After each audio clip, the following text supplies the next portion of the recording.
Welcome to Frankly Speaking Hurricanes Football with your host, Frank Masdeu. Welcome, everybody, to Frankly Speaking Canes Football. I'm here with my brother, Robert Powell, and he was at the game, Go Canes, that we had here with Middle Tennessee.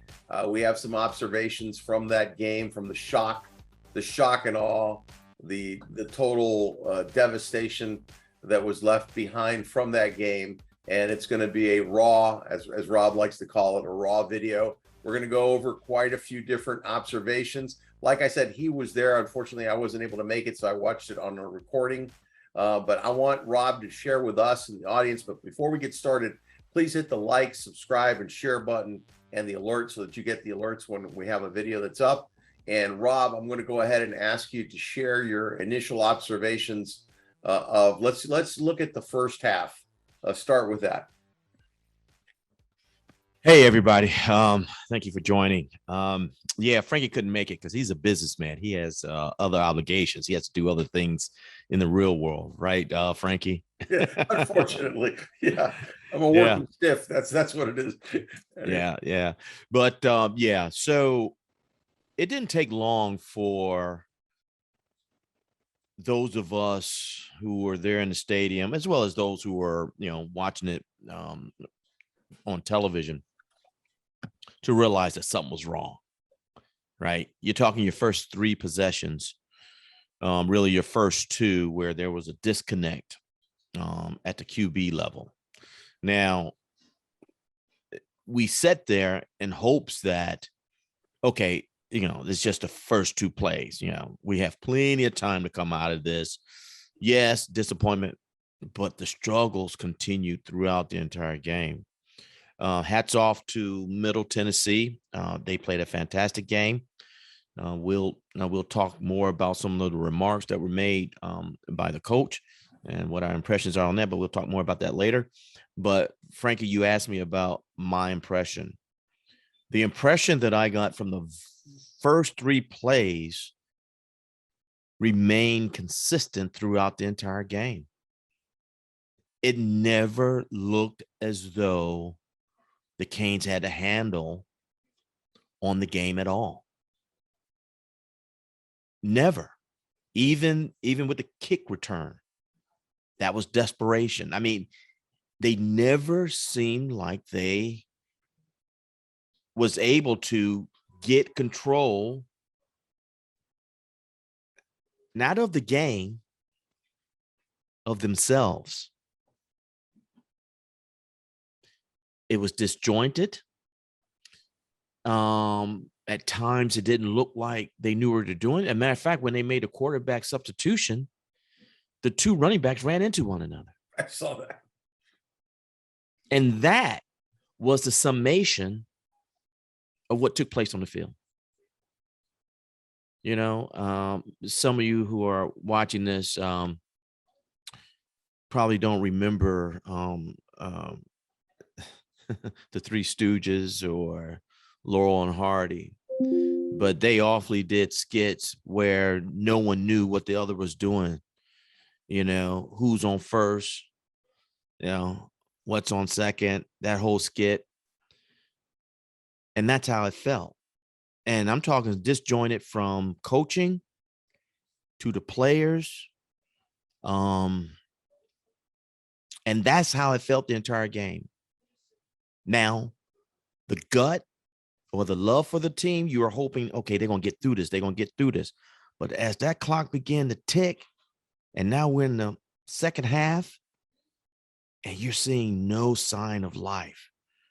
And the woes of Texas A&M unable to score in the red zone. We were a minute and 30 seconds away from, I think it was, in the second quarter, from not scoring a single touchdown in 6 quarters. Because I think we got that touchdown right at the end of the second quarter. And I think it was like a minute 30 left. One of my buddies was with me. He turned to me. He said, "Hey, Rob, you realize if we don't score by halftime, it'll be 6 quarters that we haven't scored a touchdown." So at a high level, those are some of my thoughts. Much of that is obvious to the um, Kane observers.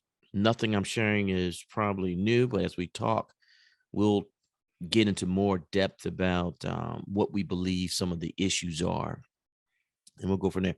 Frankie, what are your thoughts? I mean, I know you weren't there, and I'd be interested to hear your perspective because I was in the stands, right? You had a chance to kind of catch it because I called you right when I was coming across the alley, and you said, "Don't tell me anything. I'm watching. I'm watching the recording," and I had to hang up because you had to work that night. I mean, you had to take care of some things. You being the CEO, sometimes you have to step in for other folks. But what were your impressions as you were watching the recording? Well, I got to tell you, the first half and the first three plays, I had the same impression you did. Okay, we got plenty of time. They're going to kick it in gear. They typically, they still have some residue from the Texas A&M game. They're still, then as they began to play more into the second quarter, I realized there were echoes in my mind of former press conferences and comments that were made specifically by Tyler Van Dyke, where he seems to always be saying that he has faith in Gaddis's offense.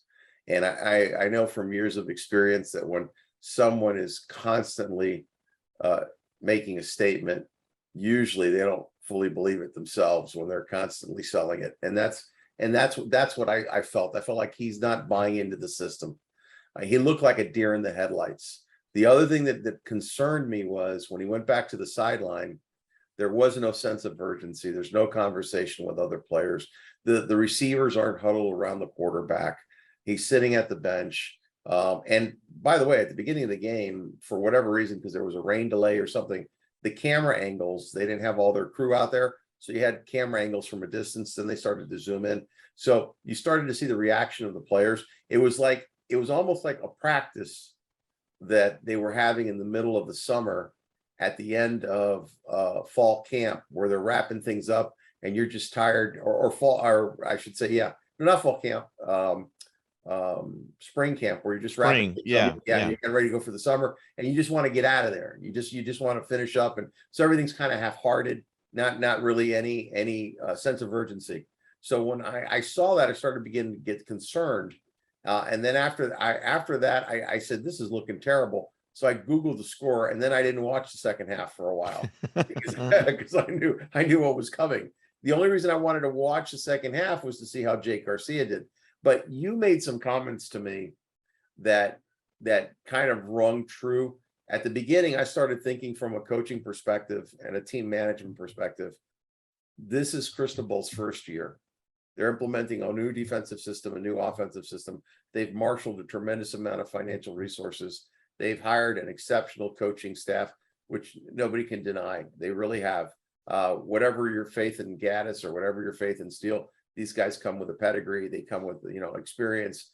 The whole staff is an exceptional staff. So they've got an exceptional training staff. They've got everything is exceptional. So the fact that the team was not motivated, obviously there was a coaching issue that was involved. But I started thinking about, okay, if you're going to make complete changes in Miami's offensive and defensive approaches, you would take your lumps year one, because that's the grace year that you have, so that you can get it into year two and year three. Plus, you're playing with a former coach's players. You don't have your type of players in place as of yet. Now, what it did tell me was the mental fragility that we had from last year remains on the team. And it would. You have the same players. That you need probably an entire psychological crew just to work that out of these guys, because it was a hangover. It was a hangover from the loss and the disappointment. But that being said, we were talking about schemes and we were talking about TVD. How is it that you've got a guy that is ascending the last 5 games of last year meteorically? He's ascending. They're talking about Heisman, one and done going into the NFL, and the first 4 games, because let's be real, this game if we sat back and look at it honestly, while it was, the magnitude was greater than we would have thought, it wasn't a surprise in that the offense was struggling to score. I mean, again, they got, I don't know how many first downs, they moved the ball down the field, but they were not able to score. And the running, the big difference was they only ran for 1.7 yards a carry or 1.3, which is horrific. So looking at all of that, I was thinking, okay, maybe TVD doesn't fit this scheme. And the reason I thought that, and I want to share that with you real quick, is because in the press conference with Cristobal, they asked him a question, which I thought was pretty interesting. They asked him a question, and they asked him, what is it? Why do you think Tyler Van Dyke is not playing as well? And he said it was a scheme change. He began to explain that he's regressed badly. It's over 65% of his receiving production is gone. He lost Xavier Restrepo. Do I think it would have been different if Restrepo was playing? Yes. Not much better, but better.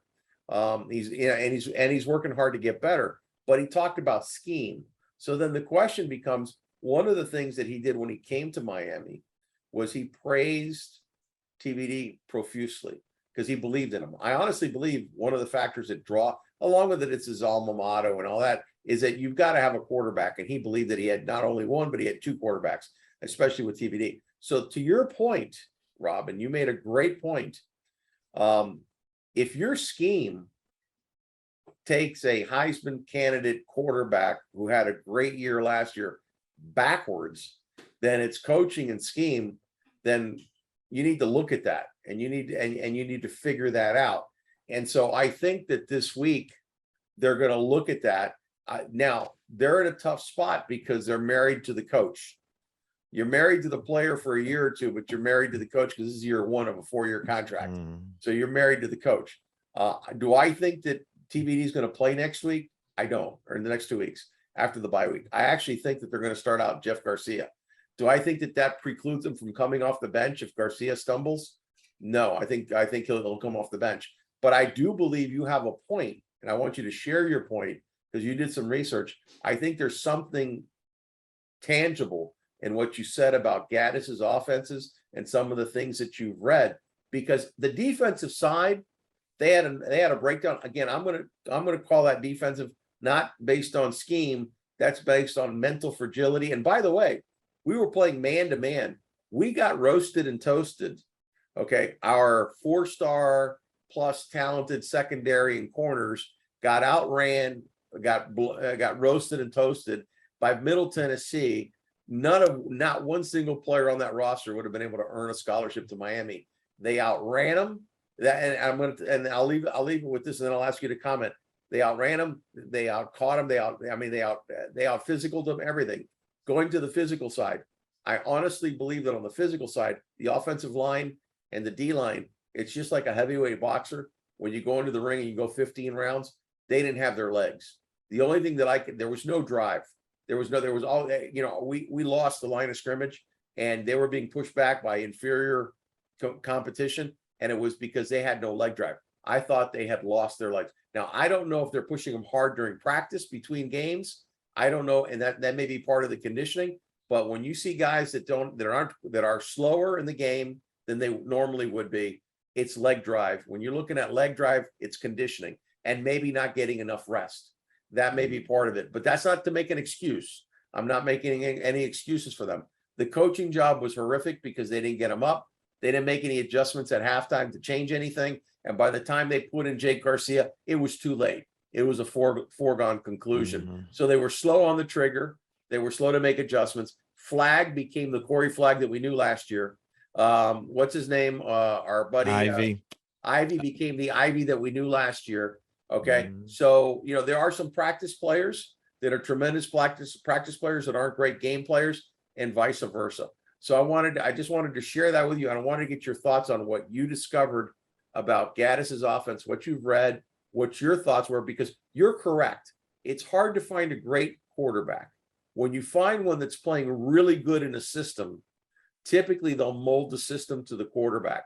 That's typically what they do. The offensive coordinator is usually adept enough, which is really what Lashley did with TVD last year. If you remember last year, he said he sat TVD down and said, "What are you seeing? What are you looking at?"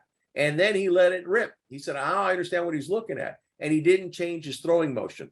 That was another thing. He said that he throws sidearm. Well, one of those sidearms got blocked in the game, whatever, but he didn't mess with his mechanics. And I got to believe that we're trying to improve his mechanics. So the new coaching staff is probably working on his mechanics, because his throws are so far off that it's got to be mechanics. When you're missing a guy by 3 or 4 or 5 yards, it's your throwing mechanics, your lead foot, everything else. But anyway, I want your thoughts on Gaddis and on the offense, because I think the defense is a much easier fix, to be honest with you.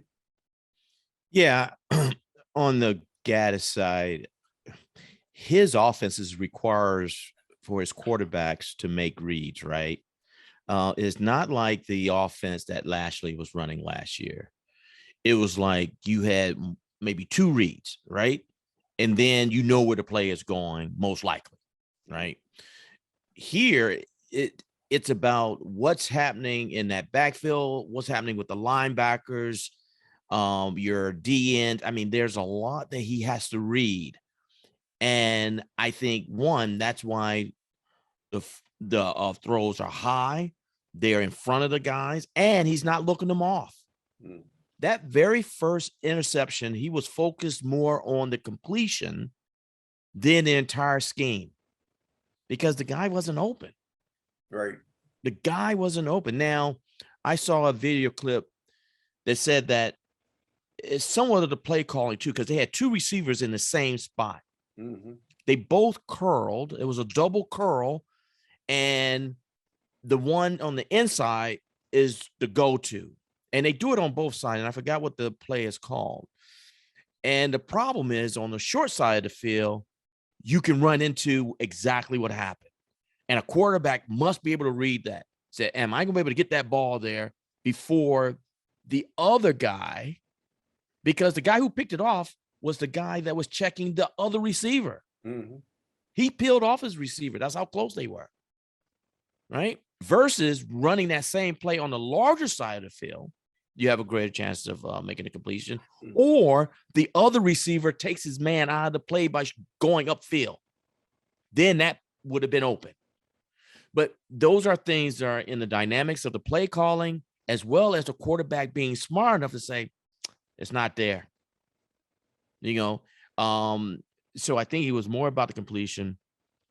And you said this the other night, and I said, wow, because we got to talking about the changes in, wow, we got all these coaches. You have offensive coordinator, you have a quarterback coach, and you said, wait a minute, maybe that's part of the problem, is that last year, Lashley was the quarterback coach and the offensive coordinator, except his throwing mechanics as they were, and played around it. If they're trying to change his mechanics, then absolutely. You're changing his mechanics. You're changing the plays. You're making him do more. Now he has a lot of thinking to do. Yes. And frankly, I think you may be onto something there, because if he is being forced to change his mechanics, because now you have a quarterback coach that's paying attention to all those things. And, that's what a quarterback coach does, right? They know what it's supposed to look like. If it doesn't look like, then they're going to make it look like that, regardless of the outcome. I mean, the previous outcome. So with all of that, that's on the Gaddis side. I just read an interesting article. Do you know that his name is up for a head coach job? No, I did not know that. Yeah, Georgia Tech. Supposedly. Wow. I just read it moments ago. At this point, I'd buy the bus ticket. I don't mean to. Here we go. At this point, I'd fly him over there. Well, here's what the article said, and it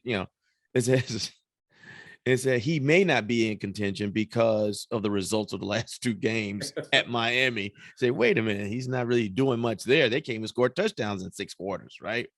But this is another problem that we're going to have in the future. If this team gets to rolling, right? Not if, but when, we're going to start losing coaches. Now, here's a guy 4 games in, his name is already being thrown around to leave. We haven't even established a culture yet, which I'm going to talk about the culture as well. So what are your thoughts on culture. Do you think culture is part of the issue? I do, because part of the culture is a scope of work. In other words, you come to work at the University of Miami as a player, it's a job. Anybody tell you any different is lying to you. You happen to be a football player, but you're working at a job. So there are certain expectations. One of the things that excited me about Mario Cristobal and his crew and what he's trying to establish is he's trying to establish a culture similar to what Saban established in Alabama. These are the expectations. We've got a book. We've got your metrics. We expect you to do this, this, and this during the season, this, and this in the off season. Everything is structured. This is what, so there's very little room in that culture for you to act out or do different things. And it's all about improving your personality, your play, your discipline, and kind of like what they like to say, how you do the little things is how you do everything. That's Mario's big thing. And that's true. So I think they're more invested at this moment in setting that structurally in place and gauging how the players respond, because the culture is also a filtration system.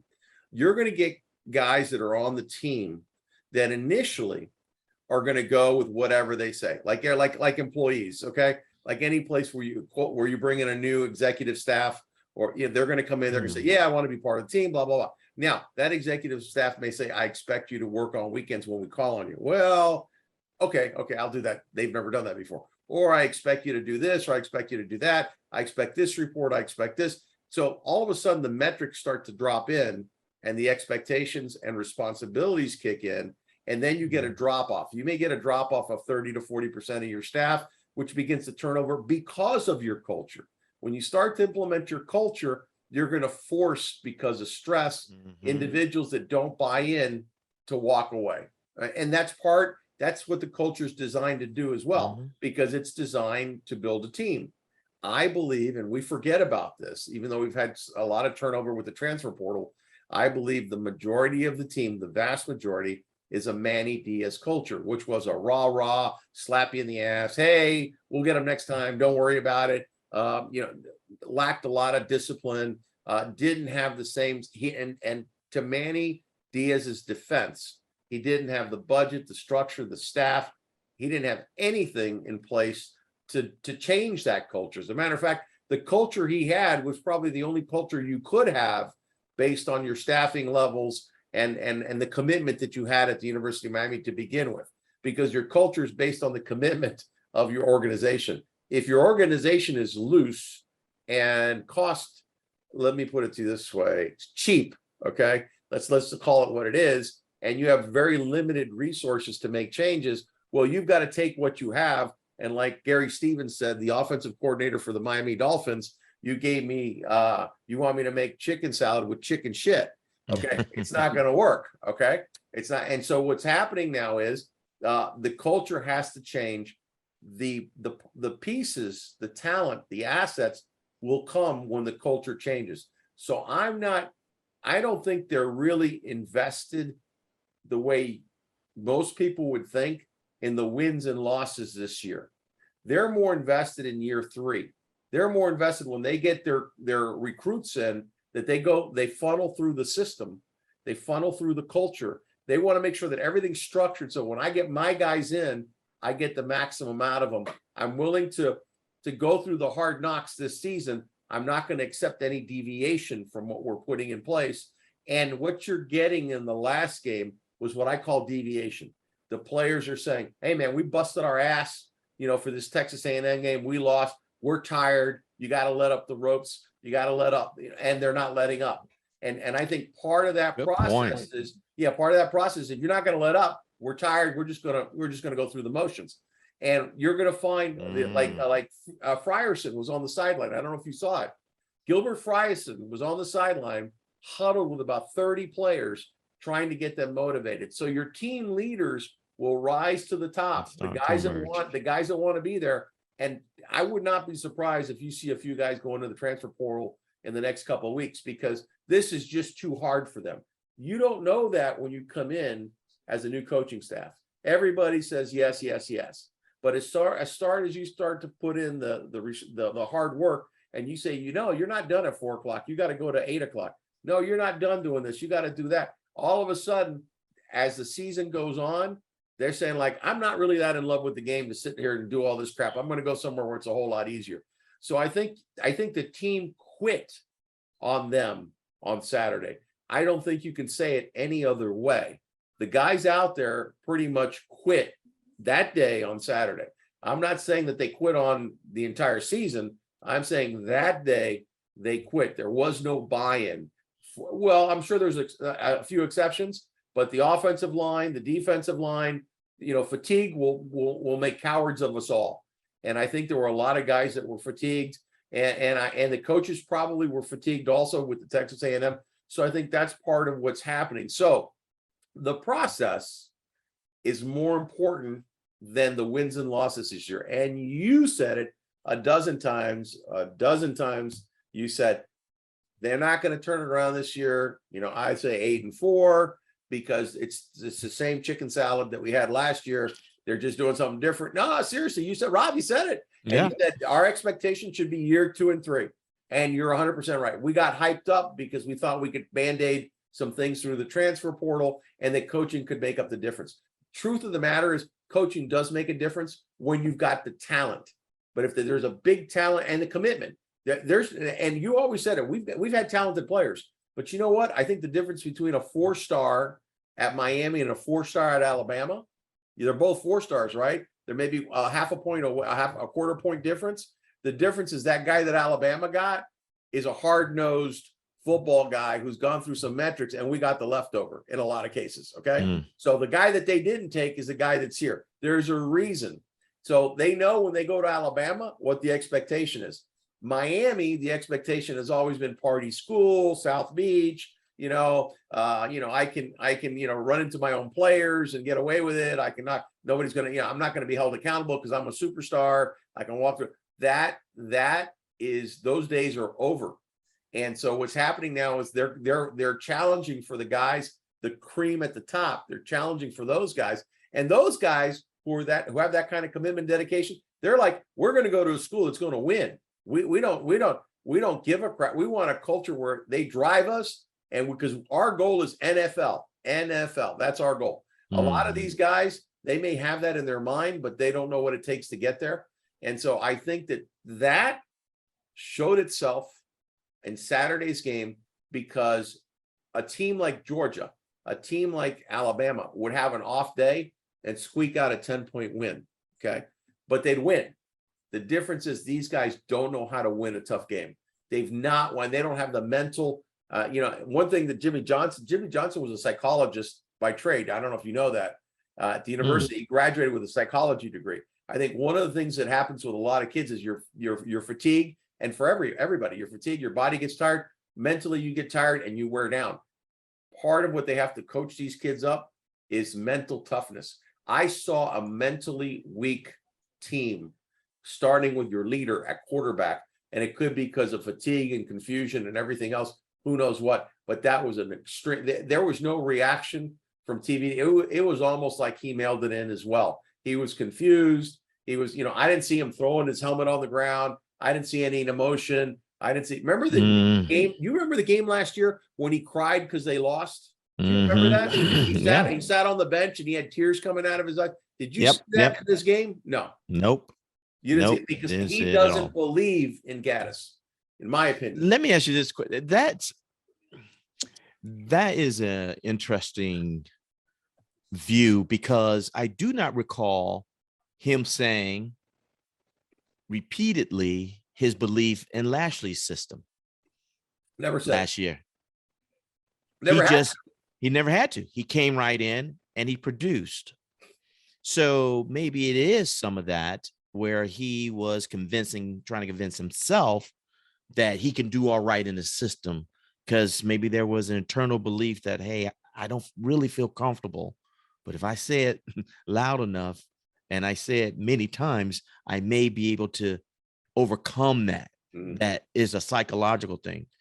And it really wasn't. The other thing that you touched on that I thought, wow, maybe that could be part of it too. And for those who are listening and kind of watching this, obviously we're speculating, right? Because we don't know what's going on. So then, just like everyone that's watching, I'm sure you guys have your thoughts. But the point that you made about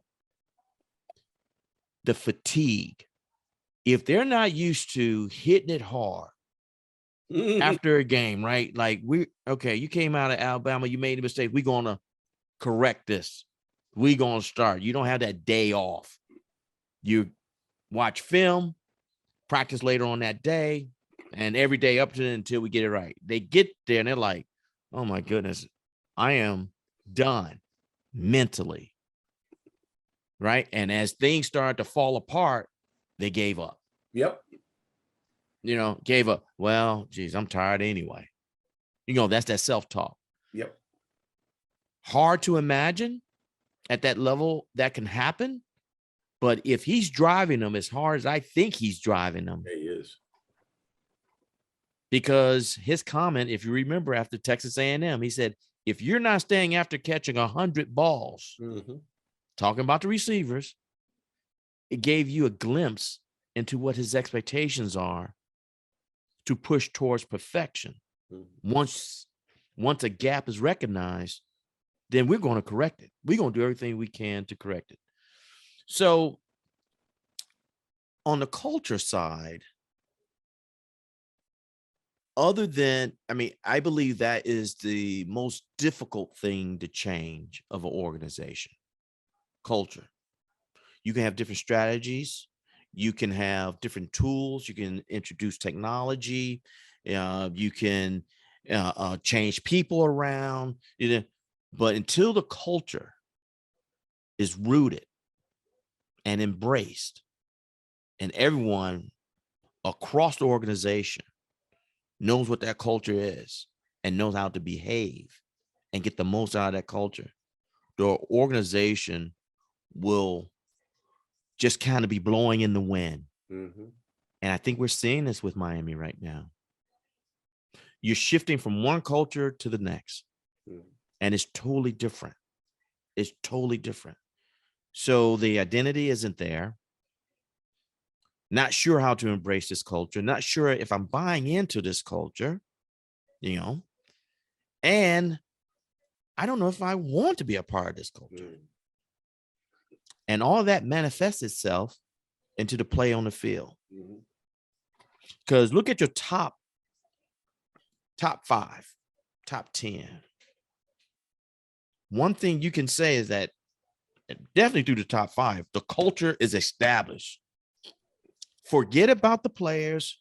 Forget about the 5-star. Forget about all that. If you looked at Georgia right now, what is their culture? You looked at Alabama, what is their culture? You look at Ohio State, what is their culture? You go right down the list. What is their culture? And when you look at those schools, what do they all have in common? Coaches that have been there more than 5 years for the most part. Absolutely. Right? They had time to establish what their culture is, the type of talent they're recruiting, the character that they're going after. What is the system that we have in place? Why do we have that system in place? So that's a lot. It is. And I'm going to add to your point. Look at Steve Sarkisian over at Texas. They almost beat Alabama. They should have beat Alabama on a missed field goal, right? Guess what? They lost this weekend to nobody. Nobody. Right. So look at Oklahoma. Oklahoma lost to a Kansas State. Right, because the culture's not yet in place. Venables is still trying to put his culture in place, the culture he's bringing from Clemson. So it's the same thing with Sarkisian. He's trying to put that Alabama culture in place. So to your point, and one of the things that happens with culture is the reason there's a change to begin with is because the assets, which are your staff and your people, aren't good enough. And so they bring in a new group.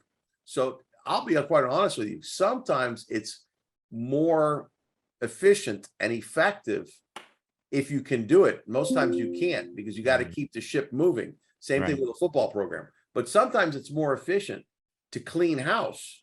And I'm not talking about the coaching staff. You got to do that from day one to start the new culture. But the talent level, the coaching staff's your executive level staff and crew, but the players are your employees. Sometimes it's easier to wipe the slate clean and bring on a whole new set of employees to get that change. You can't afford to do that with football. You can't afford, you can't even afford, you have to take what you have and marshal forward, because you just jumped onto a moving train. So you've got to make these changes while the train is moving. And you're going to have people that are going to be pulling the emergency brake. They're going to be doing stuff. They're going to be sabotaging you from inside. That's a reality. They're not happy with the situation. They're going to start. We don't know any of that because that's all kept in-house. But you can begin to see those cracks when the stress happens. And that's when you realize who are the players that are able to handle the pressure. Which are the players that are able to go march forward without throwing anybody under the bus and change their habits, because the whole culture is about changing habits and discipline. That's all it is. This is our goal. Everybody buys into that. How do you get there? I change my habits and I change my discipline. I create new habits with this new discipline. The problem is you have people that have been doing it for 2 or 3 years in an older, and this is an older team and an older system, and you're asking them to do things that they're not comfortable doing, while at the same time you're stressing them on multiple levels because you're bringing in competition. They know you think they're not good enough. That's why they brought you in. So they're stressed to the max about the fact that they may not have a job, okay, at the end of this. And at the same time, you're asking them to do more than they ever did before to keep the job that they already have, okay? So at some point, it breaks. And I think Saturday, a lot of the players, it broke because of fatigue. I think fatigue is also, and what happens is when you're pushing too hard, I think Mario and his staff has got to sit back and evaluate and see, look at that game film